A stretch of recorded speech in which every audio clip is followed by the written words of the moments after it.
మెడ నొప్పితో బాధపడేవారు సుఖంగా నిద్రపోవాలంటే చాలా అవస్థ పడుతూ ఉంటారు. వెల్లకిలా పడుకుందామన్నా, వన్ సైడ్ పడుకుందాం అనుకున్న నొప్పి వేధిస్తూనే ఉంటుంది.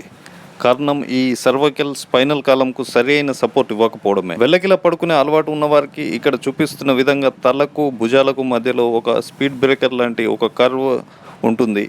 ఈ కర్వ్ను సాఫ్ట్ కుషన్డ్ పిల్లోతో కవర్ చేస్తే ఏ విధమైన నొప్పి ఉండదు. ఒకవేళ వన్ సైడ్ పడుకునే అలవాటు ఉన్నవారికి భుజానికి మరియు చెవికి మధ్యలో గ్యాప్ను ఫిల్ చేసేటట్టుగా సాఫ్ట్ కుషన్డ్ ఎత్తైన పిల్లోను సపోర్ట్గా ఉంచుకోవచ్చు. ఈ పొజిషన్ వల్ల వర్టిబ్రల్ కాలంలోని జాయింట్స్ మీద ఏ విధమైన ఒత్తిడి ఉండదు కాబట్టి నెక్ పెయిన్ అనేది లేకుండా హాయిగా నిద్రపోవచ్చు.